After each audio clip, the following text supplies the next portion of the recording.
ትናንትና ሲናገር ሰማሁኝ። ወዲ አገዛዙ ወዲ ብልጽግና ዙሯል አለ። ውሸት ነው፣ በጭራሽ ይሄ ውሸት ነው። ልጁን በደንብ አውቀዋለሁ። ፋኖ ጽንፈኛው ፋኖ እጅ ቆረጠ ብለ ዜና አስተላልፈ 48 ሰዓት ሳይሞላ ይህንን ሰው ያስኩ ካልክ እንግዲህ ምንድነው ከዚህ በላይ ምን አይነት ውርደት አለ? ይሄ በዘርም ማይድረስ እኮ ነው። ጆሮውንና እጁን የተቆረጠው ይሄ ሰውዬ ሰኔ ላይ ነው። ከሰኔ እስካሁን ድረስ ምን እየሰራ ነበር? ምን እንደገና አሁን ላይ እንዲያዲስ ነው የተለቀቀው። በምንድን ነው እንደዚህ ያደረጉ? ታግላና ማጥሪያ ጅማጥሪያ ይሄን ብቻ አይደለም ማቀርብላችሁ። ልጁ ከመቆረጡ በፊት የነበረ የሰጠው ቃል አለ። እንዲሁም ሆስፒታል ከገባ በኋላ የተናገረው አለ ማለት ነው። ውድ የዩቲዩብ ቤተሰቦቼ እንደምናችሁ እንደምንከረማችሁ፣ እንደተለመደው እንግዲህ ትኩስ ነገር ከዚህም ከዛም ለእናንተ ይመቻል ብዬ ያሰብኳትን ነገር እንግዲህ ይዤላችሁ መጥቻለሁ ማለት ነው። ከእናንተ የሚጠበቀው ከዚህ በፊትም እንደምለው ይህን ነገር አይታችሁ የራሳችሁን እንግዲህ ኮሜንት እንድሰጡ፣ ከወደዳችኋት ላይክ፣ አዲስ ሆናችሁ ሰብስክራይብ አድርጉ እያልኩኝ እንግዲህ ወደ ፕሮግራሙ ገባላችኋለሁ። ዛሬ የማቀርብላችሁ እንግዲህ ትንሽ ረዘም የምትል ነገር ነች። ምክንያቱም ባለፈው እንግዲህ ጥሩ ፕሮግራም አቅርቤላችሁ፣ ምክንያቱም ዋናው ስለ ኢትዮጵያ ሰላምና ኢትዮጵያ ውስጥ በሚደረጉ ነገሮች ወጣቶችና እንግዲህ ወጣቶች እያለቁ እናቶች ደግሞ እያዘኑ ስለሆነ እሱን እንዴት እናርግ በሚል ሰሞኑን እንግዲህ እያቀረብኩላችሁ እንደሆነ ታውቃላችሁ ማለት ነው። ምንም አይነት የፖለቲካ ወይም የሌላ አይነት ሳይድ ይዤ ሳይሆን በአጠቃላይ የማቀርበው ሰላሟን እንስጥ ይችን አገር በሚል መሆኑ ሁላችንም የምታውቁት ነገር እንደሆነ ተረድቼ እንዲሁም ባለፈው የነበረው ፕሮግራም ላይ በእውነት በጣም ጥሩ የሆነ ብዙ ኮሜንቶች አይቻለሁ አግኝቻለሁ። ለዚህ በጣም እጅግ በጣም አመሰግናለሁ። ምክንያቱም ምን ደረጃ እንዳለን ሁላችንንም ራሳችንን እርስ በርስ እንድንገማመት የሚያደርግ ነው። ነገር ግን እንግዲህ በዚህ ውስጥ ደግሞ ያው የማይጠፋ እንደሆነ የታወቀ ነው። ብዙ ያው የተቃወመ አለ። መቃወም ትክክል ነው። በጨዋ መንገድ ሰዎችን የራስን ስሜት መስጠት ትክክል ነው። እኔም እዚህ ላይ ቆሜ ስናገር የራሴ የግሌ እንጂ የማንንም ነገር ወክዬ እንዳልሆነ ከዚህ በፊት ተናግሬዋለሁ። ስለዚህ እንደዛ አይነት በጨዋ መንገድ ስሜታቸውን የገለጹ እንግዲህ ብዙ ሰዎች እንዳሉ ያህል፣ ነገር ግን በጣም በሚያሳዝን ሁኔታ በስድብ እና በዛቻ ያለፈ ደግሞ ህብረተሰብ አለና በእውነት ይሄ ለማንም የሚበጅ አይደለም። በጣም የሚያሳዝነው ደግሞ በጣም በብዙ እዛች ሀገር ላይ ሆኖ ያችን ስቃይ እየተሰቃየ ያለ ሰው ሳይሆን እንዲሁ በየቦታው ጥግ ሆኖ ቁጭ ብሎ በየዓለሙ ያለ አካባቢ ላይ ኖሮ በየሶፋው ላይ ቁጭ ብሎ በእውነት በቃ በዚህ በኮሜንት ዝም ብሎ የሚያብድ ህብረተሰብ ነው እንደነዚህ አይነት እንግዲህ ስድቦችን የሚለቀው ማለት ነውና በጣም ያሳዝናል። ለነዚህ ሰዎች አንድ ምንጊዜም እንግዲህ ኢትዮጵያዊነት ምንጊዜም እንግዲህ የማይጠፋ እስከሆነ ድረስ በሰዎች ንግግር ወይም ሽብርተኝነት ማንሸነፍ መሆኑን በዚህ አጋጣሚ መናገር ፈልጋለሁ። በጣም ነው የሚያሳዝነው። ለምን ትክክል የሆነ ነገር ወደ ህብረተሰቡ እንዲዘዋወር የማይፈልጉና በተቻለ መጠን ይሄንን እንቅፋት መስራት የሚፈልጉ በጣም ብዙ ሰዎች አሉና አንዳንዶቹን እኔ ለመከታተል ሁሉ ስሞክር በጣም በሚያሳዝኑ ሁኔታ እውነት በአሜሪካ በመናምን ያለን አካባቢ ያለን ሰዎች ናቸውና ትክክለኛ እንኳን ኑሮ ያላቸው አይደሉም። በእውነት ይታወቃል። ዛሬ ጊዜ እኔ እዚህ ላይ አንድ ሰው ኮሜንት ሲሰጠኝ ያ ሰው የት እንዳለ ምን እንዳለ የማወቂያ መንገዶች በጣም ብዙ ናቸው። ይሄ ሁላችሁም የምታውቁት ነገር ነውና የሆነ ቦታ ሆኖ ብቻ በዛቻው በማስፈራራት ወይም ለምን የኔን ፓርቲ ወይም የኔን ስሜት አልተወጣህም በሚል የሚሳደብ ህብረተሰብ በጣም እየበዛ መጥቷልና በጣም አዝናለሁ። ለዚህ ግን ምንም ምላሽ የለኝም። እኔ አንድና አንድ ስለ ኢትዮጵያ ነው የማወራው። አንዳንዶች እንዲያውም በቃ ብልጽግና ሆነሃል ምናምን። እኔ ብልጽግና ላልሁን የኔ የራሴ ፍላጎት ነው። በመጀመሪያ ደረጃ እናንተ ራሳችሁ ፍረዱ እስቲ። ወደ 3 የሚጠጋ በሀገራችን ላይ ኃይል ኖሮት የሚንቀሳቀስ ቡድን እንዳለ ሁላችንም እናውቃለን። የትኛው መሆን ይችላል? አንድ ምንም ዝም ብሎ ኢትዮጵያዊ መሆን የሚፈልግ ሰው ወይም የነዚህ 3ቱን ዘር ያልሆነ ሰው ምን ይሁን? ማንን ይከተል? አማራን ብከተል ትግሬው ያኮርፋል፣ ትግሬን ብከተል ኦሮሚያ ያኮርፋል። እነዚህን 3ቱንም አንፈልግም፣ ብዙዎቻችን አንፈልግም። በመጀመሪያ ደረጃ የዚህ ዘሮች ያሉንን ሰዎች አለን። ኢትዮጵያዊነትን ብቻ ማሰብከክ፣ ስለ ኢትዮጵያ ብቻ ማሰብ የምንፈልግ፣ ስለ እናት አባቶች በሌላ አካባቢ ደግሞ ያሉት አማራም ኦሮሞም ትግሬም ደግሞ እንደ ወንድምና እህት ይዘን ስለነሱ እናትና አባት የምናዝን የምናለቅ ሰዎች አለን እና እነዚህ የግድ የአንድ ፓርቲ መሆን አለብን። ይሄ ነገር ትክክል እንዳልሆነ ሁላችሁ መገንዘብ ያለባችሁ ይመስለኛል። በእውነት ምንም ነገር ላያመጡ በጣም ብዙ ሰዎች ተነስተው ለምንድነው እንደዛ የሚሉ አሉና ይሄ ነገር መቅረት አለበት። ሁለተኛ ደግሞ ትፈራለህ አንተ ብልጽግና ለማለት ትፈራለህ ወይ ምናምን ለማለት ትፈልጋለህ። እኔ ብልጽግና ነኝም አላልኩም እስካሁን ድረስ። በሆነም ባልሆንም ደግሞ ይሄ የራሴ ፍላጎት ነው። ማንም ሰው ነው፣ ይሄ መብቴ ነው። ማንም ሰው የሚያውቀው ነገር ነው። ስፈልግ ኢትዮጵያ ገባለሁ፣ ስፈልግ ወጣለሁ፣ ስፈልግ የሆነ ነገር አደርጋለሁ። ይሄንን ኑሮዬን ማንም እንዲያስተካክልልኝ ወይም እንዲያበላሽብኝ አልፈልግም። የማንንም ደግሞ ነገር ይዤ ማራገብም አልፈልግም። ምኑስ ሲራገብ ጥሩ ነገር ይምጣና ከዛ በኋላ እናወዳድር። አሁን እኮ ህብረተሰቡ የተቸገረው ምንድነው? የሆነ አንድ ጥሩ ሰላሙን የሚሰጠው ረፍት የሚሰጠው ነገር ቢገኝና ቢሆን ሁሉም ሰው በሰላም መኖር ይፈልጋል። ይሄ ሁላችንም ምኞት ነው። እኔ እዚህ ላይ ወጥቼ እንደዚህ አይነት ነገሮችን ፕሮግራሜን እንደዚህ ሊያስቀይረኝ የቻለው ምንድነው? ያለው የህብረተሰቡ ጭንቀት በስነ ስርዓቱ ይታያል። አገር ውስጥ ያለው ህብረተሰብ ጭንቀት፣ ይሄ ጭንቀት ሰላምን ነው ብቻ የሚፈልገው፣ ሰርቶ መኖር ብቻ ነው የሚፈልገው፣ ሌላ ነገር አይፈልግም። ይሄንን ነው አናደርግም እያልን ነው በውጭ ያለን ሰዎች። ምንም ጥያቄ የለው። የአገሩ ሰው በሰላም መስራት መኖር ነው የሚፈልገው። በተለያዩ አካባቢዎች እናያለን ያሉ ለውጦች። ነገር ግን ሰላም ስለሌለ፣ ሰላሙን ስላጣ፣ ሰላሙን ስለፈራ ወጣቱ እየተሰደደ ነው፣ ወደ ጦርነት ወደ ጫካ እየገባ ነው፣ ማይሆን ህይወቱን እየሰዋ ነው። ስለዚህ ለዚህ ህዝብ እንቆም የምንለው በሰላም እንዲሆንለት ስለምንፈልግ እንጂ እንደገና ለመሳሪያ ገንዘብ እየላኩ ሌላ ጦርነት ክፈትና ይሄንን ነገር ጣል፣ ይሄንን ነገር አውርድ ለማለት አይደለም። ምክንያቱም በቃ ዘመኑ ተቀይሯል። ይሄን ነገር ማወቅ አለብን። ዘመኑ ተቀይሯል። ዘመኑ መቀየሩን ደግሞ ወጣቱ ማውቁታል። ስለዚህ ከወጣቱ ጋር አብረን መሄድ የምንችለው እኛ ትልልቅ ሰዎች እነሱን በተሻለ መንገድ መምከር በምንችልበት አካሄድ ስንሄድ እንጂ እንደገና መሳሪያ አንገብያል መሆን እንደሌለበት ሁላችንም መረዳት ያለብን ይመስለኛል። በዛሬው ዕለት ባለፈው ባቀረብኩት ነገር ላይ ብዙዎች እንዳልኩት ጥሩ መልስ ሰጥታችኋል። አንዳንዶች ግን ስላላወቃችሁም ነገሩ ስላደናገራችሁም የተለያየ አይነት ሚዲያ የተለያየ ነገር ስለሚናገር የራሳችሁን የሆነ የተለያዩ የተሳሳቱ ኢንፎርሜሽኖች ሰጥታችሁኛልና ይሄን ነገር ለማጥራት ስል ነው እንግዲህ ዛሬ ደግሞ ደግሜ ይሄን ነገር ማቀርብላችሁ ማለት ነው። በዚህ ፕሮግራም ላይ በትክክለኛ ሰዎቹ የሚናገሩትን፣ ተጎጂ የሚናገረውን፣ በአካባቢ ያለው ሰው የሚናገረው፣ ሚዲያው ደግሞ ቀይሮት ያንን የራሱን ነገር ለመሸፋፈን የሚናገረውን ሰብሰብ አድርጌ እንግዲህ አቀርብላችኋለሁ ማለት ነው። መልካም ጊዜ ሆነላችሁ። ወደ ፕሮግራሙ ነው።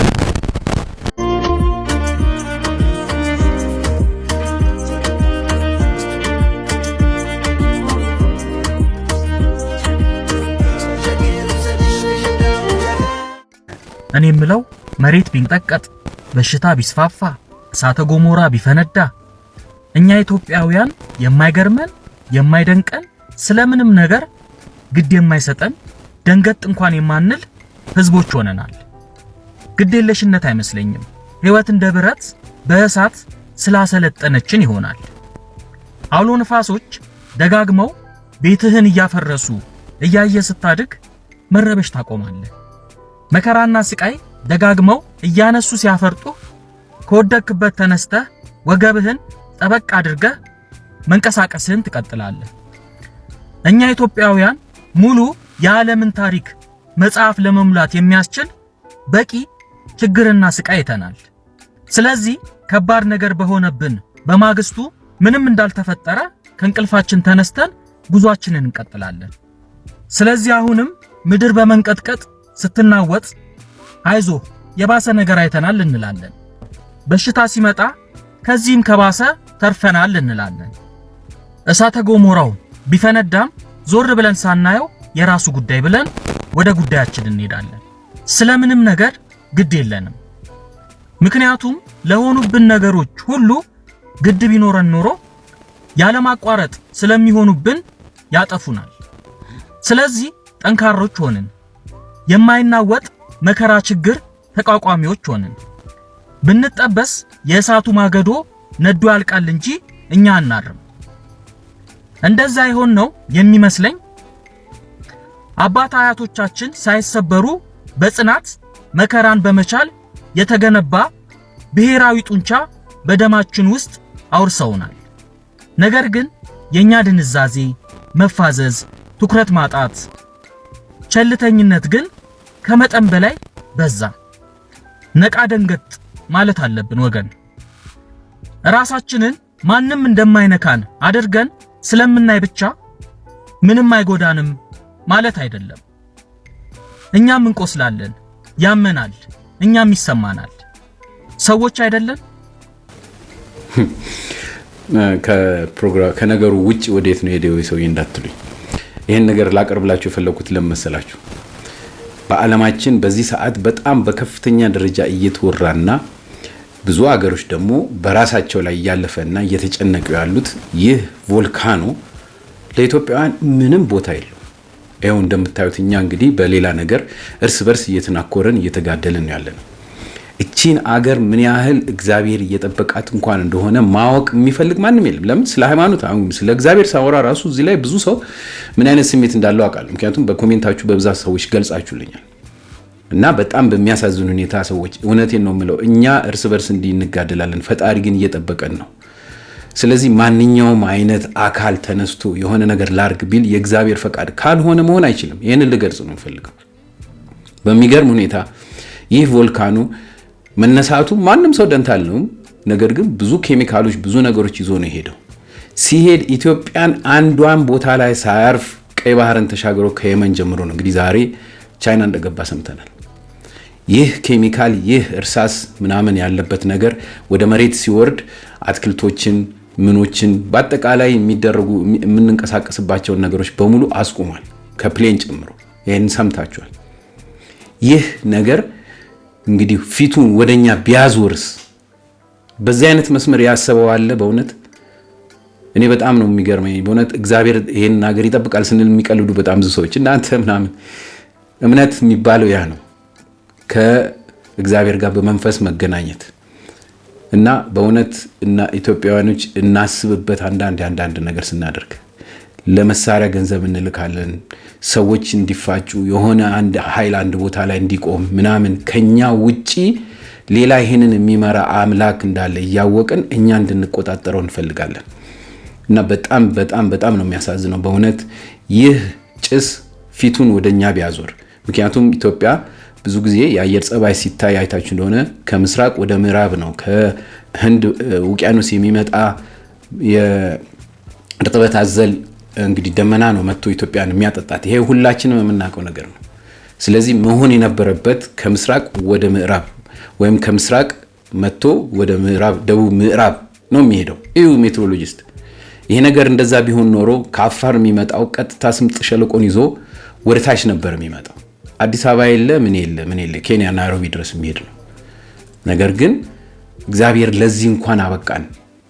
እንዲያው 10,000 ዓመት በኋላ የፈነዳ ነገር ሲባል እንኳን ምንም ሰው ቦታም አልሰጠውም። ይህ ነገር በዚህ የሚቆጣጠሩበት ምንም አይነት መንገድ የሌለበት ትልቅ ክፋት ነበር የሚመጣው። ይሄ ሁሉ የታረሰ ይሄ ሁሉ የተሰበሰበ እህል አመድ ነው የሚበላው። በዛ ላይ ክብሪ ሲጫርበት በቃ መንደድ ነው፣ ወይም ትንሽ ሙቀት ካገኘ መቃጠል ነው ያ ነገር። ምክንያቱም እርሳስነት ጠባይ ሁሉ አለው። ደመናው ላይ ይዞ የወረደው ጥቁር አሽ ነው የሚባለው። እስቲ በዚህ እንኳን አይተን እንዲያው በእውነት በእግዚአብሔር በእውነት መናገር ያቅተኛል አንዳንዴ ምን ማለት እንዳለብን። እንዲያው ዝም ብዬ ነው ይሄን ፕሮግራም ሰራው ላለው ለምን ምንም ሰው የሚረዳው ያለ አይመስለኝም።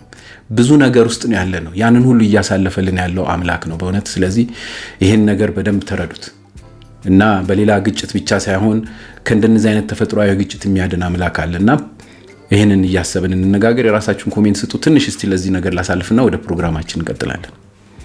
ጉድ እቺ ጉደኛ ሀገር የማታስተናግደው የለ።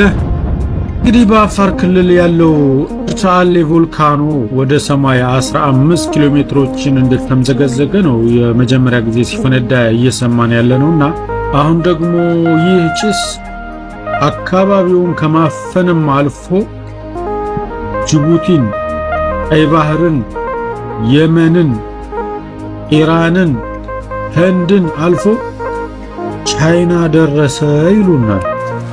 ከዚህ ከአፋር ክልል ቻይና ድረስ 8000 ኪሎ ሜትር ማለት ነው።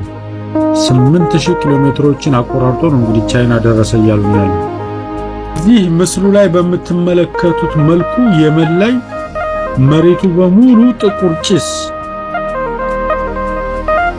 የሶላር ፓኔላቸው በሙሉ ጥቁር ጭስ የተሸፈነበት የቤቶቻቸው ጣራ በሙሉ ማለት ነው።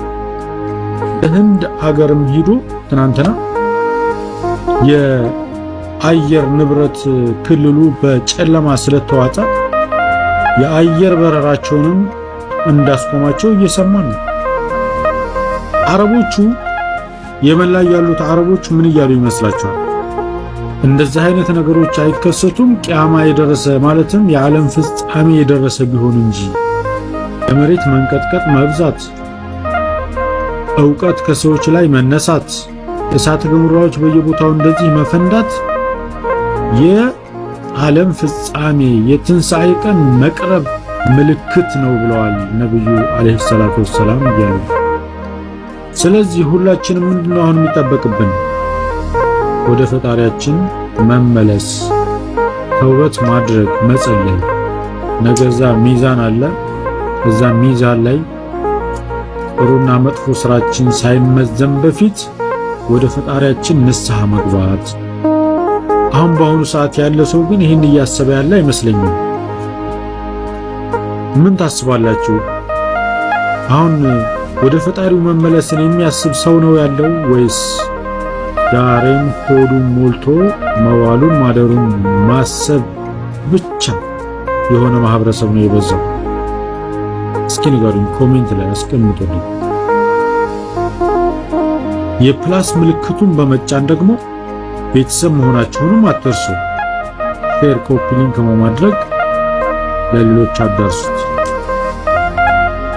አናስ አሁን ባለው በእሳተ ገሞራ ምክንያት በጣም ብዙ ኢንፎርሜሽኖች እየወጡ ይገኛሉ። ከነሱ መሃል ትልቅ ችግር ውስጥ ነን ብለው ራሳቸውን እያሰቡ ያሉት የመኒዎች ናቸው። ኢንተርናሽናል ሚዲያዎች እየዘገቡት ነው። የመኒዎች እንደ ጫት ያሉ ነገሮች ማንም እንዳይቀምሳቸው ብለዋል። ቢኮዝ በአየር መታወቅ ምክንያት መርዝ ነው ብለው ስለሚያስቡ ውሃዎች መሸፈን አለባቸው፣ ፌስ ማስክ ማድረግ አለባቸው፣ ሰው ከቤት እንዳይወጣ፣ ምግቦች፣ ቆስጣ፣ ቬጂቴብል ነገሮች እንዳትጠቀሙ የሚል በጣም መረጃዎች እየወጡ ይገኛሉ። የት? የመን። በኢትዮጵያ ደረጃ ግን ስንመጣ ደግሞ ኢትዮጵያ ውስጥ እስካሁን እናንተ ሰምታችኋል፣ በጣም ብዙ መረጃ አልጋ ሰው በጣም ሚዲያ ትልቅ ሽፋን ሰጥቶ እየዘገበው ይገኛል። ኢትዮጵያ ውስጥ ግን እሳተ ገሞራ እንዳለ እናውቃለን። ያን ያህል ግን መረጃ የለንም። እንዴት እንደሆነ አላውቅም። እዛ ያሉ ሰዎች ምን እየሰራችሁ እንደሆነ አላውቅም። ስለዚህ ኢንፎርሜሽን ለህዝብ አሳውቋቸው። ቅድመ ጥንቃቄ ምን መደረግ አለበት? አሁንስ ምን እየሰራችሁ ነው? እስኪ ይሄን ነገር አሳውቁን። ሀገራችን ነው። በእውነት ልክ ነው። እንዲሁ በእውነት እንድታስቡበት እንድታዩት ብዬ ነው ይሄን ነገር ያቀረብኩት። ምክንያቱም ምንም አይነት ኢንፎርሜሽን የለም። ዜና ተነግሯል ምናምን፣ ግን በቃ የሃይማኖት አባቶች ወይ ምናምን ወይ ህብረተሰቡ ራሱ ልቦ ወደዛ ሆኖ እንዴት ነው ይሄ ነገር እንዴት ሆነ? ምንጊዜም ችግር ሲመጣብን ብቻ ነው እኛ የሆነ ነገር የምንለው ወደ ፈጣሪ የምንጮኸውና ይሄ ነገር ትክክል ነው ብዬ አላምንም። ስለዚህ የራሳችሁን እንግዲህ ሀሳብ ስጡበት እላለሁ። ቀጥታ ወደ ፕሮግራሙ ስገባላችሁ ደግሞ እንግዲህ በዚህ በእጁን በተቆረጠው ወንድማችን ምክንያት ብዙ አይነት ኢንፎርሜሽኖች ሲመላለሱ እንደነበረ እንግዲህ ያው ሰሞኑን አይታችሁታል ማለት ነው። እና እኔ ባለፈውም ሳቀርብ ያቀረብኩት ሰዎች ለምን እንደዚህ ዝም ብለው እንደዚህ ይሆናሉ፣ ወጣቶች በቃ ይበቃን ይበሉ፣ ሰላምን ይፍጠሩ ነው። ነገር ግን እቺን ነገር ስናወጣ የአንድን አካል ለጉብዝና ወይም የአንድን አካል ለማንቋሻሽ ሳይሆን አትሊስት ሰው ይብቃው፣ እንደዚህ አይነት ነገር ይብቃው፣ በቃ ይበል፣ እንደዚህ አይነት ግፍ በልቡ አያስቀምጥ፣ ጭካኔ ይቅር። ለሰው ለልጁ ራሱ በሐዘን ነው የተናገርኩት። ለምን ወጣት ነው ገና ብዙ ህይወት የሚጠብቀው እንደሆነ እናውቃለን። ነገር ግን እቺ ነገር አድበስብሰው ወደ ሌላ መልክ ቀይረው ስቲል አሁንም ከሌ ነው እየተባለ እየተቋቋመበት እንደሆነ ታውቃላችሁ። ስለዛ ይሄንን ነገር አትሊስት የተወሰኑ ነገሮችን ላሳያችሁና ትክክለኛው ደግሞ ወይም በአካባቢው የነበረውን ነገር ደግሞ ለየብቻ ለያይቼ ላሳያችሁ ማለት ነው። ወደ ፕሮግራሙ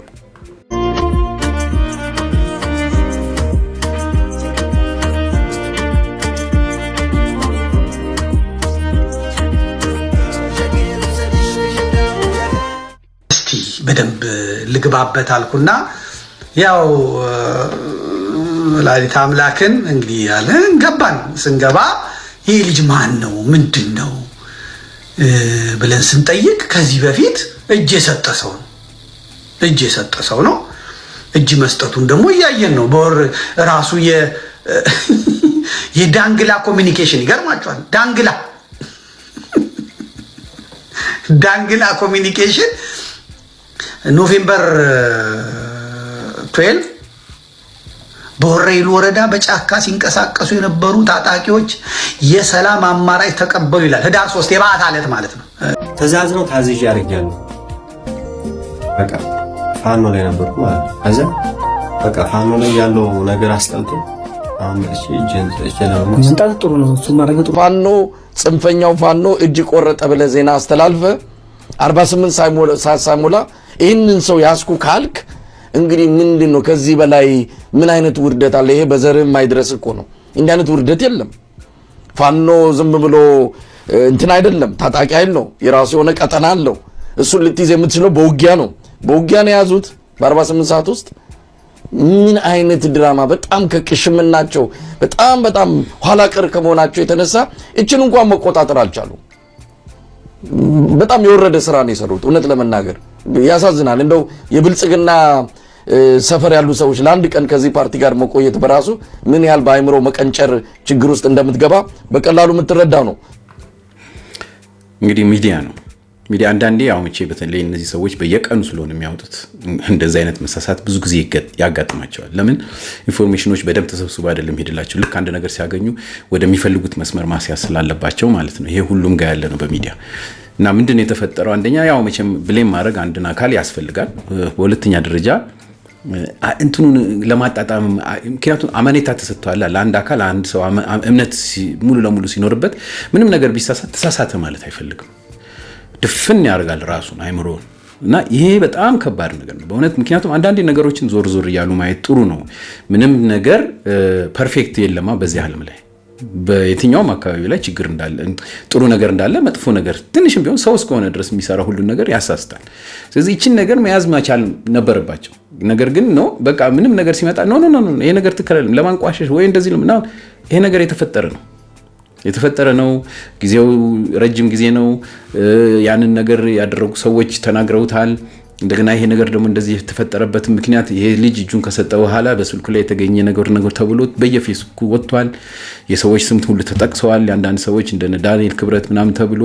ነገር ግን እነዚህ ሰዎች ያንን ነገር ይሄ ነገር የመጣው በዚህ ነው ብዙ ስልኮች ተይዘው እንደዚህ አይነት ነገሮች በብዛት አሉ ተብለዋል። አሁን እሱ ሳይሆን የተፈጠረውን ነገር ለማድበስበስና ለመሸፈን ወይም ለሌላ ለማላከክና ጥላቻን ለማድረግ ሳይሆን በመሃል ቢሳሳት አንድ ነገር የተሳሳተውን ነገር አውጥቶ አትሊስት እንደዚህ አይነት ነገር እንዳይፈጸም እንደገና መገሰጽ አይሻልም ወይ ነው የኔ ጥያቄ። እና በእንደዚህ አይነት ሁኔታ ላይ ያለ ጉዳይ ስለሆነ ነው እኔ ዛሬ አትሊስት እኔ የተናገርኩት የሆነ አካል ይዤ ሳይሆን የማቀው ያየሁት ትክክለኛ ሆኑ ኢንፎርሜሽኖች ስላሉ እነሱን ተንገና አድርጌ ነው ባለፈው ያን ፕሮግራም ያቀርብኩላችሁ ማለት ነው።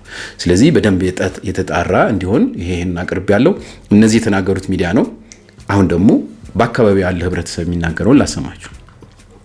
ይሄ ነገር የተፈጸመበትን ነገር ብቻ ባጭሩ ለማስቀመጥ ነው የምፈልገው። ሰውየው አሁን ስሰማ እንደውም እጁ የተመታው ወይም እጁ የተቆረጠው ሰውዬ የፋኖ ደጋፊ ነው የሚባለው፣ ቆራጮች ደግሞ ፋኖች ናቸው ነው የሚባሉት።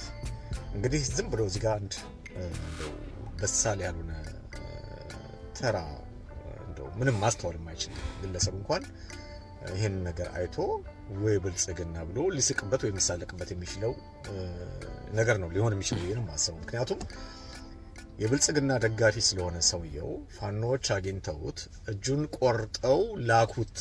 ከዛ በኋላ የብልጽግና ኃይል ወይም ወታደር ይህንን የፋኖ ኃይል ተከታትሎ በሁለት ቀን ውስጥ በቁጥጥር ስር አዋለው የሚል ነገር ነው የሚሰማው። እና ሬሌ ይሄ ነገር ምርመራ ተከናውኖ ነው ሰውየው ምክትል ያዛችሁት፣ ከዛም ከፋኖ ምሽግ ውስጥ አውጥታችሁ ይህን ግለሰብ ይዛችሁ ለፍርድ ያቀረባችሁት ወይስ በውጊያ መካከል ላይ ተማርኮ ነው ይሄ ግለሰብ ይህን ድርጊት መፈጸሙን ያመነው የሚለው ነገር ላይ ነው እንደ ነጥብ መነሳት የሚችለው። እንግዲህ በኖቬምበር 12 ላይ አንድ ከወራይሉ የወጣ የዛክ ኮሚኒኬሽኑ ኃላፊ ወይም ኮሚኒኬሽኑ የጻፈውን ጽሁፍ አይተናል። ያውን ድርጊቱን ፈጸመ የተባለው የፋኖ ኃላፊ ወይም አመራር ለሰላማዊ ጥሪውን ተገቢ ምላሽ ሰጠ እና እጁን ለመንግስት ሰጠ ተብሎ ኦልሬዲ ሚዲያ ተሰርቶበታል። በእነሱ የኮሚኒኬሽን ጽህፈት ቤት ላይ ፖስት የተደረገ ነገር አለው። አሚኮም ይሄንን ነገር አስረድቶናል። ከዛ በኋላ እንግዲህ ይሄ ድርጊት የተፈጸመው ሰውየው እጁን ከሰጠ ከ10 ምናምን ቀን በኋላ ኖቬምበር 12 እጁን ሰጠ ለመንግስት ተብሎ ከነ ፒክቸሩ ወጥቷል የግለሰብ።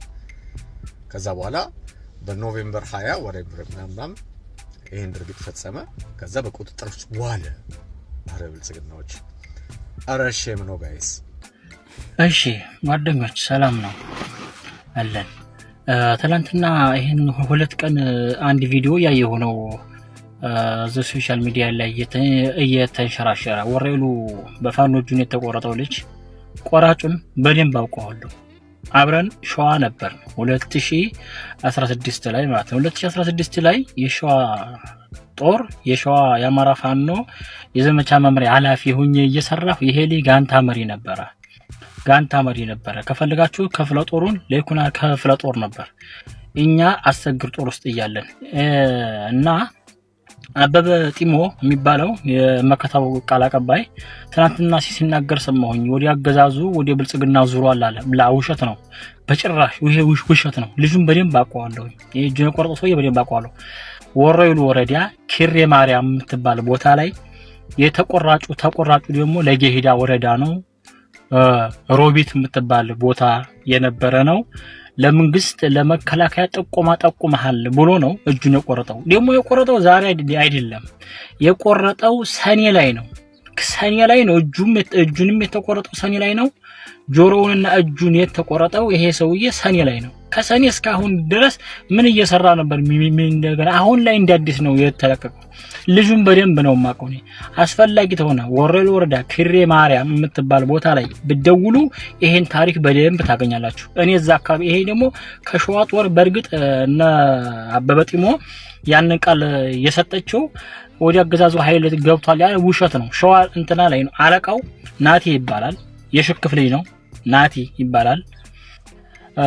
የዚህ የልጅ ያለቃ እኛ ሸዋ ላይ ያለን ከኛ ጋር ባለመስማማት ወሎ ላይ ሄደው እንዲቀመጡ ተነጋግረን ነው ወሎ ነው ያለው በምሬ ወዳጆ ስር ነው። ምሬ ወዳጆ የሚመራው ጦር ነው እዛ ቦታ ላይ ያለው። ይሄ ልጅ ደግሞ በምሬ ስር ነው የሚሰራው። ይሄ ማለት ኪሬ ማርያም ወረይሉ ላይ ነው። እንደ አዲስ አሁን እንደገና ሰኔ ላይ የተደረገ ነገር ሪት ትላላችሁ። እንደውም መከላከያ ነው ይሄን ነገር ያሰራው ትላላችሁ። የራስን ጓደኛ እኔ በደንብ ነው የማውቀው። ፋኖ ነው፣ በትክክል ፋኖ ነው። እኔ አውቀዋለሁኝ። አስፈላጊ ተወር ደግሞ ኪሬ ማርያም ደውሉና በተለይ እናንተ ሚዲያ ላይ የምታራገው ሰዎች ኪሬ ማርያም ወረይሉ ላይ ደውሉና ጠይቁ። ይሄን ታሪክ በደንብ አድርገው ይነግሯቸዋል። ህዝብ ሰብስበው በጡርምባ ህዝብ ተሰበሰበ ቦታ ላይ ነው የቆረጠው። ይሄ የታወቀ ነው። የማይገባህን ዝም ብለህ አትንጫጩ። ብዙ ጊዜ ደንቆሮ ህዝብ ብዙ ነው ያለው እንደዚህ በእውነትና ብዙዎቹ ተናደዋል በጣም። ምክንያቱም የሚያውቁት ታሪክ ስላለ በዛ ታሪክ ላይ ተመርኩዞ የወጡ ብዙ አይነት እንግዲህ ወሬዎች እንዳሉ ሁላችሁም አይታችኋል። በዛ ምክንያት ብዙ ሰው ተናደዋል። ለዚህ ነው እንደዚህ ያለው። ልጁ ደግሞ እንዳጋጣሚ ተይዞ የሚገርመው መያዝ ሳይሆን ሆስፒታል ገብቶ ራሱ በዛ አይነት ስቃይ ውስጥ ባለ ሰዓት ሰዎች ኢንተርቪው አድርገውታል። ያ ቪዲዮ ሁሉ ተገኝቷል። አይ ቲንክ በየአካባቢ አሁን እየተሰራጨ ነው፣ ልታገኙ ትችላላችሁ። ነገር ግን ያው ላላያችሁ በደንብ ማወቅ ስላለባችሁ ይህን ነገር ላሰማችሁ። ለምን በሰዓቱ የተፈጠረውን ነገር በደንብ ገልጾታል ማለት ነው። ፕላስ ከመሆኑ ደግሞ በፊት ከመቆረጡ በፊት ደግሞ እንዲሁ ሌላ ቪዲዮ ሰርተዋል። ፋኖን ከድተሃል ተብሎ ቃለ መጠይቅ ተደርጎለት ለሱም እንግዲህ የሚችለውን የራሱን ሀዘን ተናግሯል ማለት ነው። አንድ ላይ እነዚህን ሰብሰብ አድርጌ ታይሙ ጊዜውን እንዳላበዛባችሁ ሰብሰብ አድርጌ እነዚህን ላቅርብላችሁ።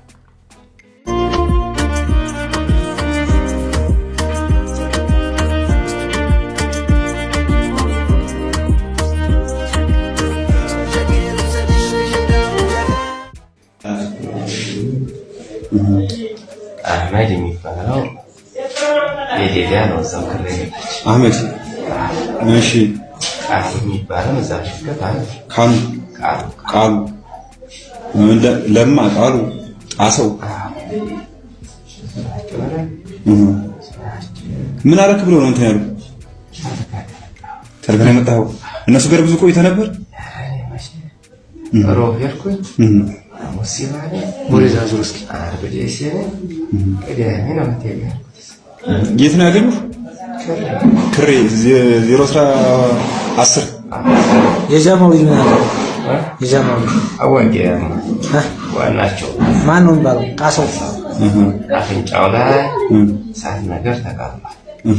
ቀይረች ጎሽ የለም እነሱ ታች መሰሉ እነሱ የሉም። እንደ ስኮል ታች ናቸው። እነሱ ጋር ገብተህ ነበር ነው? በምንድን ነው እንደዚህ ያደረጉ? በግላና በመጥረቢያ እንጂ በመጥረቢያ በመጥረቢያ ማን ነው የመታህ? ቃሉ እሺ። ጆሮህንስ?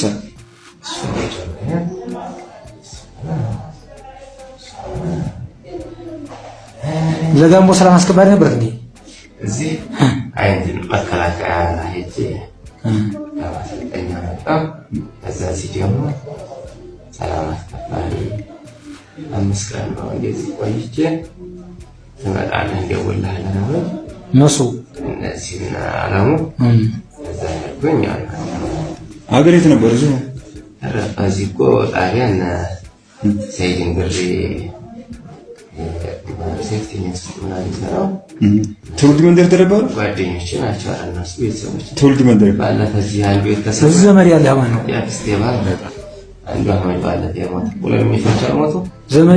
ዘመድ ያለ ያቀሳ ወይ ያላቃቸው እናቴ ነበረች። የሚያስታምኑ ማን ነው? እንጨት አስናችሁ እነሱ እነማን ፋኖቹ? ከዚህ ባጃጅ መከላከያ ይመጣብናል አንሷቸው ገበሬው እዚህ ባጃጅ ያነሳ የአምቡላንስ ሹፌር ነው እንግዲህ ያደረሰ። ትጥቅ ይዘህ ነበር?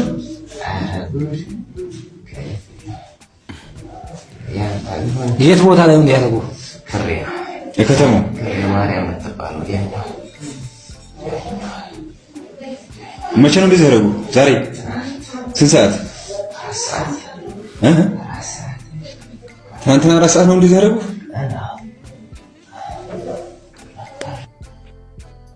በዚህ ወንድማችን ምክንያት ሁላችንም የህመም ሰዓታቶችን አሳልፈናል። በፎቶ እንደምትመለከቱት ወንድማችን እጁ ብቻ ሳይሆን ጆሮውም ጭምርት ነው የቆረጡት። ሁሉም መረጃ እጄ ላይ ስላለ ልንገራችሁ። ይህ ወንድማችን እንዲህ አይነት ድርጊት የተፈጸመበት የዛሬ 5 ወር አካባቢ ነው። ቆራጮቹ ፋኖች ጆሮውን እጁን ከቆረጡት በኋላ ቪዲዮ ቀርጸው አስቀምጠው ነበር። ከ5 ወር በኋላ ከቆራጮቹ መካከል የተወሰኑት ለመንግስት እጃቸውን ይሰጣሉ። እጃቸውን በመስጠታቸው የተናደደው የፋኖ ግሩፕ በስልካቸው ላይ ያለውን ቪዲዮ አውጥተው ይፖስቱበታል ማለት ነው። ምክንያታቸው ደግሞ ለምን እጅ ሰጠ ነበረ እያልኳቸው ያሉት። ይህን ወንድማችንን አግኝቼዋለሁ፣ ቤተሰቦቻቸውንም አግኝቻለሁ።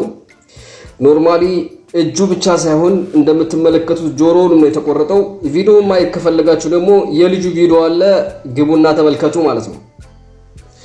ከዚህ በዘለለ ህዝብን ለማደናገር ፎቶሾፕ እያሰሩ ይሄንን እያሰራጩት ይገኛሉ። ፎቶሾፕ እንደሆነ ለማወቅ ዘመነን መሃል ላይ ያስቀምጠን በተመሳሳይ ፎቶሾፕ አድርገናል። ተመልከቱት። እንደ መረጃው ከሆነ ልጁንም አቅርበዋለሁ። ፋኖች ከዚህ የበለጠ በግፍ የተሞላበት ቪዲዮ በየስልካቸው እንዳለ ግልጽ ነው ማለት ነው። ወደፊት የምናየው ይሆናል። አመሰግናለሁ። ይህ እንግዲህ የልጁ ነው ማለት ነው። ከመያዙ በፊት የተናገረው መጀመሪያ ምንድን ነበር? መከላከያ ምን በዲስፕሊን የተባለ የት ነበር የምትሰጡት? ድሬዳዋ ሁርሶ ኮንት። እሺ የወይን አምባ አድማ ብተናና ሚኒሻ እንዲሁም ይመጡ የነበሩ መከላከያዎች እዚህ ቦታ ላይ ፋኖን እንድታሳፍን እነሱ ላንተ ብር በመክፈል ቦታ እንሰጣለን በማለት እናም ደግሞ ከ75% በላይ ላንተ ይህን ስራ ከሰራ ጥሩ ደረጃ ላይ እንትን ብለው እንደሚያስቀምጡ እየተናገርከው ነገር እውነት ነው ወይስ? እውነት ነው ማለት እኔ አሁን ተማርኬ ነው ያለሁት ይሄን ነገር እንትስ ስለዚህ እዚህ ቦታ ሆኜ ማዋሸት አልችልም ማለት በቁጥጥር ስር ነው ያለሁት።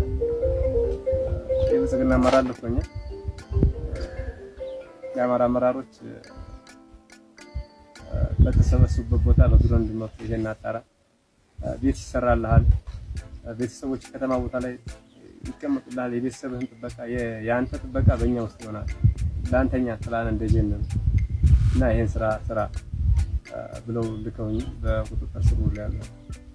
እሺ የሽክፍ አካባቢ ያሉ ፋኖ አመራሮችን በድሮን ከ75% በላይ ያሉ አመራሮችን በድሮን ካስመታ እነሱን ለማን ነው በድሮን ለማስመታት ወይም ደግሞ ከ75% በታች ያለን ሰራዊት ያለበትን ቦታ እሱም ቦታ እንትን ብለህ በድሮን ለማስመታት የተሰራው ስራ እውነት ነው። ይሄ እውነት ነው። አሁን በዚህም ትልቅ ጥቅም ታገኛለህ። በቃ በአንድ ሀብታም ትሆናለህ ተብያለሁ እንጂ ግን አልተሳካም። በቁጥጥር ስር ሆኛለሁ። በቁጥጥር ስር ሆኜ ካለሁ ግን የአማራ አመራሩ እንደ ምርኮኛ አይደለም ያዘኝ። አብሮ እያበላ አብሮ እያጠጣ በእንክብካቤ ነው እስካሁን ያዘኝ። እሱን ሳይሆን ጥላቻ ያሁን የላከኝን አመራር ነው ነገ ከነገ ወዲያ ነፃ ሆኜ የምዋጋው የላከኝን አመራር ነው። የአመራር ገሎኛል።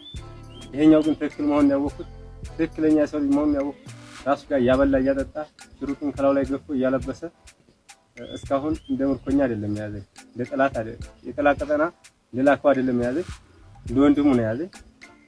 እኔ እንደሰራሁት አይደለም ያዘኝ። እንደ ሰውኛ ነው ያዘኝ። በጣም ሃይማኖተኞችና በጣም ትክክለኛ አማራዎች ናቸው። ይሄን አምናለሁ። ይሄን ነገ ስሞት መሰክራለሁ። እሺ ደግሞ በትላንትና ሁለት ፋኖ እንደዛ አድርጎ ሲይዘ ከሬ ገበያ አካባቢ ላይ ያው ትላንትና እንደተለመደው ጠላት መጥቶ ግብር ሊሰበስብ ነበረ። የትላንትናው የከሬ ገበያን ህብረተሰብ አገልግሎት እንዳይጠቀም አድርገነዋል። ያን ጊዜ አንተን መረጃ ልከው ነበረ። ከዛ በኋላ እኛ ሰራዊት የሆነ የሰራዊቱን አንተ የመጠጥና የምግብ ግብዣ እያደረግ ተጋባይ እየተጣጣት የሰኞ ገበያ መከላከያና ሚሊሻ ሊያፍን እየወጣ ነበር።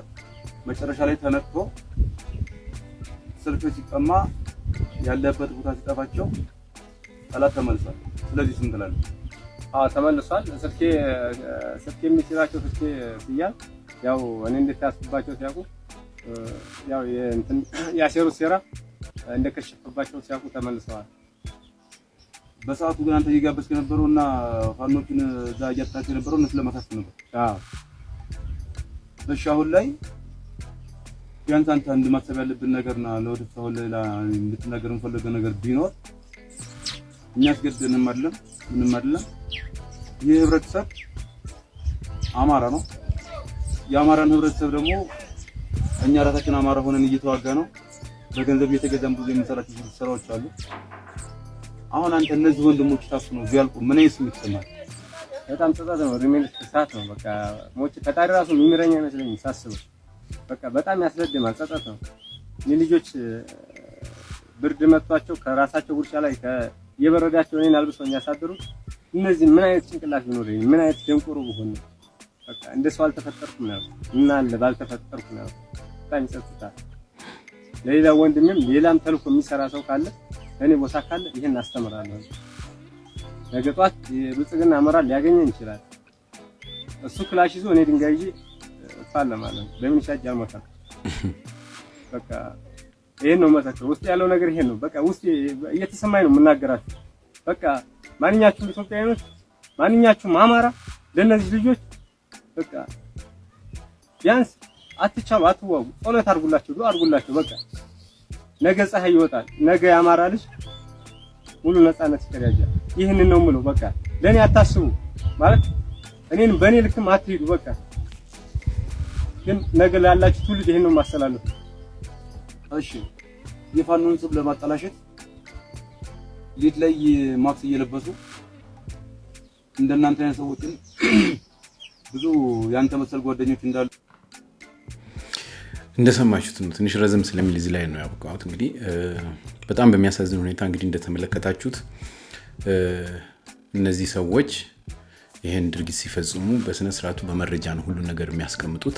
በጣም የሚያሳዝነው እንደተረዳሁት እንደኔ መረዳት ብዙ ቪዲዮዎች እንደዚህ አሉ ይባላል እና ይሄ ማስያዣ ይመስለኛል። ከዚህ በፊት በኢቢኤስ ቆየት ብሏል አንድ የሆነ ቪዲዮ ተለቆ ነበር። ታውቁ እንደሆነ በዚህ በከተማ አዲስ አበባ አዲስ ከተማ አካባቢ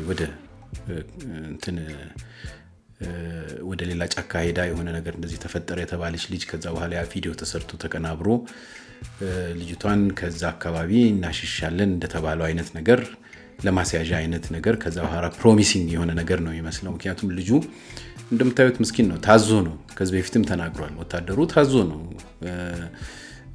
ከታዘዘና ካደረገ ከፈጸመ በኋላ ይሄ ቪዲዮ ተቀምጧል። አሁን እንግዲህ ኖቬምበር ላይ ማለት ነው እጁን ሲሰጥ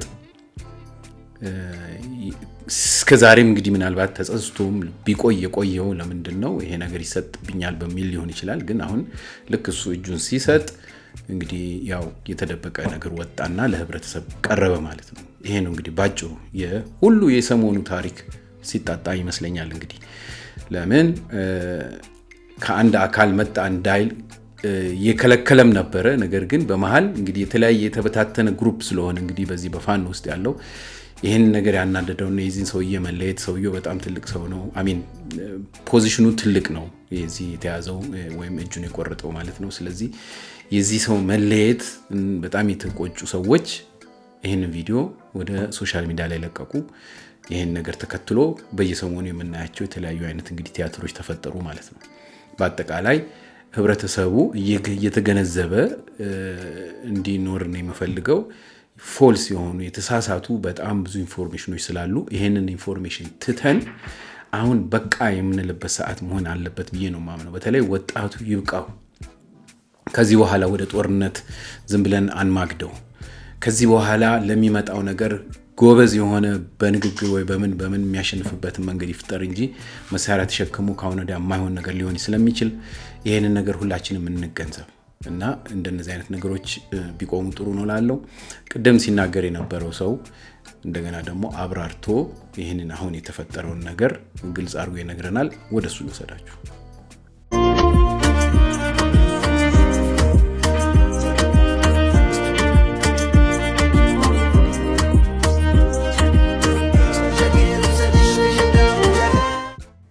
ጤና ይስጥልኝ። ትናንትና በለቀኩት ቪዲዮ ላይ ስለዚህ ወራይሉ ልጅ ስለተቆረጠው ነው። ብዙዎቻችሁ አዲስ ነገር ግራ ሆኖባቸዋል። ልጁ የተቆረጠው የወይናምባ ወረዳ ላይ ሮቢት የምትባል ቦታ ላይ ነው።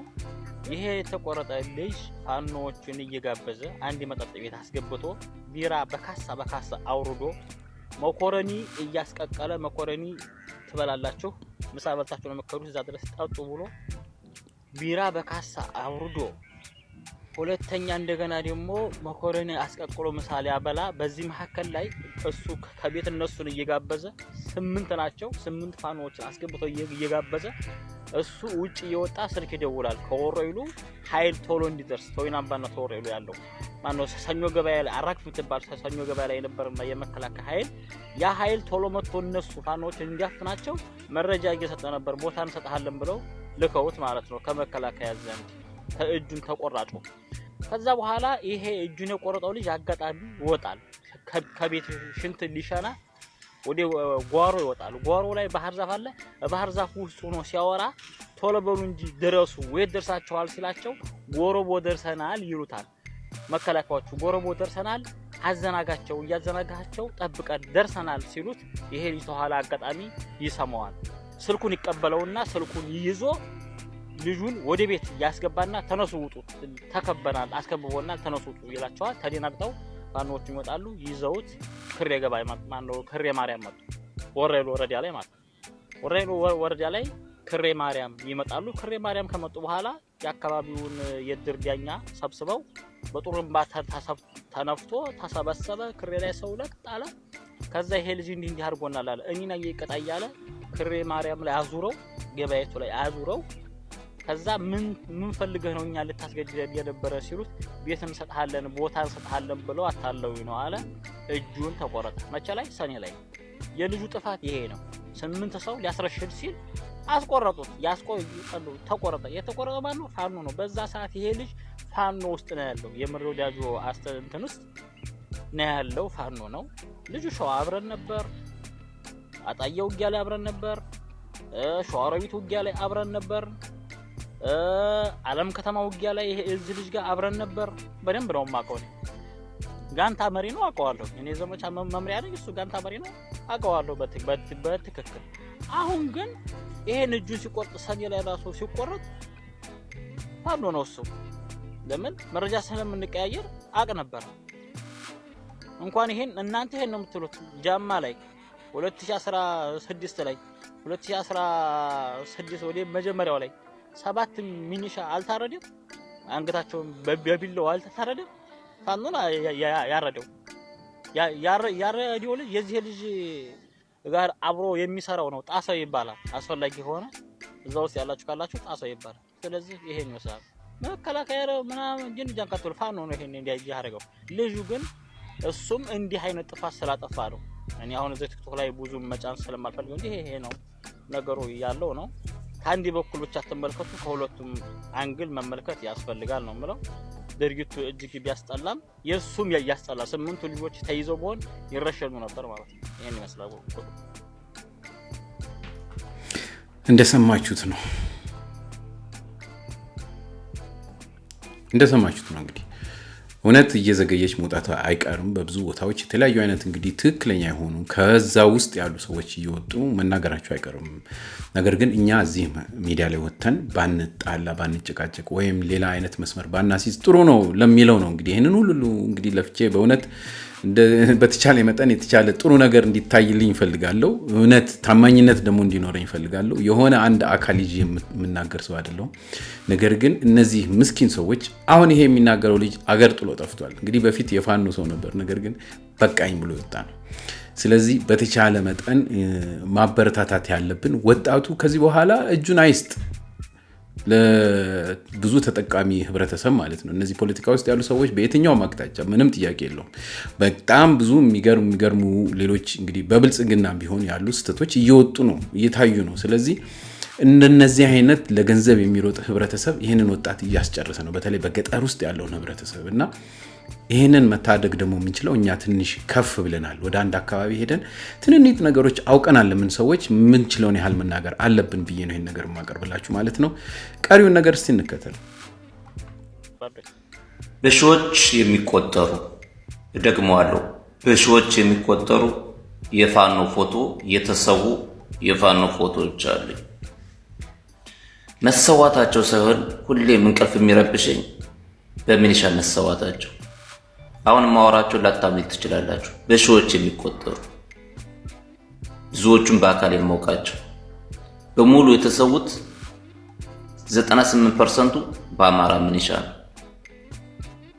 ያሉበትን የሚያውቁ የአማራ ሚሊሻ ነው የሚጠቁሙ የአማራ ሚሊሻ ነው ሳወራቸው አታምኑ ኦሮሞዎች መጥተው የኦሮሞ ወታደር መጥቶ የአማራ ፋኖ ምንም ቢሆን ምን አያገኘውም ከምንም ትላልቆች ፖለቲካ በላይ እኛ ስለምናውቅ ነው ከታች ያለ ነው ምክንያቱም አንዳንዴ እኔ የሆነ ጊዜ ፋኖ መንፈስ ነው ብዬ ቪዲዮ ብሰራ ነበር ፋኖ መንፈስ ነው ብዬ ቪዲዮ የምሰራው መከላከያ እንደማይገላቸው ስለማውቅ ነበር ግን አሁን ብዙዎቹን የጨረሳቸው የአማራ ሚሊሻ ነው አላውቅም ውስጤን ይረብሸዋል ሁሌም በቃ እንቅልፍ አጣለውና በጣም ስነልቦና የተጎርቷል እውነቴን ነው የምላችሁ አየነ ድራማ ሰው ሁሉ እየሳቀ ድራማ ነበረ ገመና ሰው ለሰው ይታጨመረ አካል አጎደለ ያሁኑ ድራማ እንደ ዛፍ ተቆርጦ አካል እየደማ ከመሳቅ ማስለቀስ ደም እየፈሰሰው የሰው እጅ ቆርጦ በእንጀራ አልቀመሰው ድራማው ቀጠለ ተቀየረ በሰው ይብላይ ለተጎዳ ቆሰለ ወገኔ ሰው በሰው ጨከነ ድራማው የቅኔ በሶሻል ሚዲያ በደም የሚበሉ እንጀራ ሆናቸው ይዘባበታሉ አደባባይ ታየ ያሁኑ ድራማ እጅ ተቆረጠ አካል እየደማ ከልብ ያሳዝናል አካሉ ተቆርጦ ጅቡ ስጋ በላ ሆዱን አስበልጦ ሳቃችን በልቅሶ አለነ ተውጦ በዚህች አጭር ጊዜ ለትንሽ ደቂቃ በደል እየበዛ እየነሰቆቃ ወንድሙን ወንድሙ ጅብ ሆኖ እየበላ ለርካሽ ለተንኮል ሆዱን የሚሞላ ድራማው በልቅሶ የሰው ነፍስ በላ ህሊና አክበስብሶ አምሮክ ደንቁሮ ሰውነትህ ውሻ አምሮክ የዝንጀሮ ብድሩ ይድረስህ ጉልበትህ ተሰብሮ በውቃት ዘቅዞ ትንፋሽ አሳጥሮ አማራ ሆይ ንቃ ሆ ብለህ ተነሳ በኑሮ ውድነት ህዝባችን ጠነዛ ሹፌር ተሳቀቀ ሁልጊዜ እገታ ሁልጊዜ ድብደባ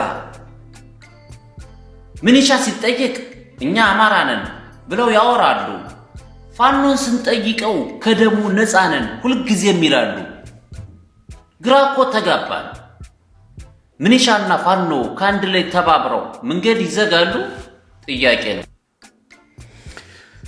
እንደሰማችሁት ነው ውድ የዩቲዩብ ቤተሰቦች እንግዲህ ከዚህ በፊት እንደምታውቁት በትግራይ ክልል ውስጥ እንግዲህ በትግራይ ፖለቲካ መሪዎች ምክንያት ትግራዮች ምን ያህል እንግዲህ እንዳለቁ ሁላችንም እናውቃለን እዛ ያለ ሀዘን ምን ያህል እንደሆነ ሁላችንም እናውቃለን ከዛ ደግሞ አሁን ወረደና በአማራ ክልል እንግዲህ በእነዚህ እንደገና በፖለቲካኖች በፖለቲሻኖች ምክንያት ምን ያህል ህብረተሰብ እየተገላታ እንዳለ ሁላችንም ከራሳቸው ካንደበታቸው እየሰማችሁ ነው ማለት ነው። እና ህብረተሰቡን እርስ በርስ እንደዚህ የሚያጋጩ የሚያጣሉ የአንዱን ሀብት እንግዲህ የሚሰበስቡ በተለያየ አይነት ቦታ ላይ በተለያየ ሚዲያ ላይ የምንሰማቸውን ክፉ ነገሮች ሁሉ የምንሰማበት ምክንያት ይሄው እንግዲህ የፖለቲካ ጉዳይ ስለሆነ ሁላችንም ይሄን ተረድተን በተቻለ መጠን አንደኛ ወደ ፈጣሪ እንግዲህ ልመናችንን እንግዲህ መቀጠል ያለብን ይመስለኛል። ፈጣሪ በራሱ የራሱን ነገር እየሰራ ያለ እኛ ደግሞ እንደገና ያበላሽን ስለሆነ ህብረተሰባችንን መምከር በተቻለ መጠን ወጣቱን እንግዲህ መምከር ከእንደነዚህ አይነት ነገሮች እንድንቆጠብ በተለይ በውጭ ሀገር ያለ ህብረተሰብ በሙሉ ትናንት በማይሆን ነገር ነበር ስናሳልፍ የነበረው። አሁን ግን በቀጥታ ለቀሪው ኢትዮጵያውያን በጎ ነገርና ሰላምን እንጠይቅላለሁ። ውድ ኢትዮጵያ ቤተሰቦች ዛሬ ትንሽ አበዛውባችሁ ይቅርታ። ይሄ ነገር የግድ በደንብ ይውጣለት ብዬ ስለፈለኩኝ ነው። ብችል እንደዚህ አይነት ነገር ባይገጥመኝ ደስ ይለኛል በእውነት። ግን ይሄ የግድ ህብረተሰቡ ሊገነዘበው ይገባል ማወቅ አለበት ብዬ ያሰብኳቸውን ለረጅም ጊዜ እንግዲህ አልተኛሁም። ከዛኛው ቪዲዮ ጀምሮ ካቀረብኩ ጊዜ ጀምሮ ምንም የሚችለውን ያህል ነገሮች ሰብስቤ ነው እንግዲህ ላቀርብላችሁ የሞከርኩት። ገና ወደፊት ሊወጣ ይችላል። ነገር ግን አትሊስት ይሄ በቂ መረጃ ያለው እንግዲህ ምክንያት ይመስለኛል ባለፈው ያን ቪዲዮ ላወጣላችሁ የቻልኩት ማለት ነው። ይሄን ተረድታችሁ እንግዲህ እናንተ የራሳችሁን ደግሞ አስተያየትና ኮሜንት ስጡ። ኮሜንትና አስተያየት ብዙ ጊዜ አንደኛ እርስ በርስ እንግባባበታለን፣ ሁለተኛ ህብረተሰቡ ምን አይነት ስሜት ውስጥ እንዳለ እናውቃለን ማለት ነው። ስለዚህ ስርዓት ያለው የጸብ የምን ሳይሆን ስርዓት ያለው ኮሜንታችሁን እንጠብቃለሁ ማለት ነው። ላይክ አድርጉልኝ። እንግዲህ ይሄ ፕሮግራም ብዙ ለፍቼበታለሁ። ስለዚህ የልፋቴን አትሊስት ላይክ አድርጉልኝ እላለሁ። ምክንያቱም ላይኩ በዩቲዩብ ሰፖርት ያደርጋል። ብዙ ዲስላይክ ወይም ብዙ ተቃውሞ ካለ በላይክ ነው ማሸነፍ የምንችለውና ይሄን ፕሮግራማችንን ቻናላችን እንዳይጎዳ እንግዲህ ሁላችሁም በምትችሉት አይነት መንገድ ላይክ አድርጉላለሁ።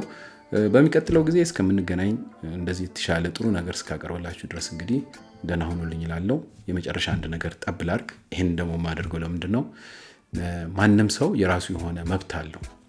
ብልጽግና ይሁን ፋኖ ይሁን ምን መብት አለው። የዛን ሰው ስሜት ማክበር የሁላችንም ግዴታ ነው። መቃወም እንችላለን እንጂ መጥላት አይገባንም። ይሄ ሁላችንም ማወቅ ያለብን ነው። እስቲ ይሄን ሰው ምን ትሉታላችሁ? በየትኛው መንገድ ታስቀምጡታላችሁ? ለእናንተ ለተውና ለሰናበታችሁ። ደህና ሁኑ። በእኔ በኩል አብይን እንዴት ሰፖርት ታደርጋለህ? በጣም ፎሎ አረገ ነበረ፣ በጣም ወድ ነበር። አሁን ግን አብይን ሰፖርት ለምታረግ አዝኛለሁ ምናምን የሚል ሎንግ ሜሴጅ ቮይስ ሜሴጅ ነው አይደል? ቴክስት ላከልኝ አንድ ወንድማችን። አንፎርቹኔትሊ አም ሶሪ እንደዛ ስለተሰማህ እኔ 100% አህመድ አሊ 100% ደግፋለሁ። ሌላ ምትነግረኝ እኮ ሌላ የሚደገፍ ካለ ወይም ሌላ ሰፖርት የሚደረግ እኔ የሚሰራ ሰው አት ኤኒ ታይም የሚሰራ ሰው ደግፋለሁ። ፖለቲካ ኢንቮልቭ አድርጌ አላውቅም። አሜሪካም ኢትዮጵያ የማይሰራ ሰው እቃወማለሁ፣ አይሰራም። የሚሰራ ሰው ግን ሰፖርት አደርጋለሁ። ዲስ ጋይ እንደዚህ 24 ሰዓት እየለፋ እየፈጋ ሀገራችንን አይን ቪዚብል የሚታይ ነገር ለውጥ እያሳየ ምን ብዬ ነው የማደግ? ምን ስለሆነ አንድ ሪዝን ተቋሚ እኮ ሲባል ሪዝን እኮ መስጠት አለበት። እንደዚህ ወይ ደግሞ እኔ የተሻለ አደርጋለሁ፣ የኔ ፓርቲ የተሻለ ነው፣ ወይ ደግሞ የገሌ የሚባለው ፓርቲ የተሻለ ነው፣ እሱ ሰፖርት እናደርግ። ዝም ብለህ ጥላቻ ሆፕፉሊ አንፎሎ ታደርገኛለህ፣ ምንም ችግር የለም። አሮማይ እኔ ሰው ፎሎ አደረገኝ አላደረገኝ ብዬ አንድ ነገር አላደረገም። እኔ የምሰራው እዚህ ውጪ የሰራ እውነት የተመለከተ ነገር የምናገረው እንጂ ፎሎ አደረገኛለሁ አላገኘም አንዱ ይደሰታል አይደድስም። ስለዚህ ደስተኛ ካልሆንክ I'm sorry. I hope you find something የሚያስደስት ነገር ያማን ሸረበትን ያለ አውሮፓ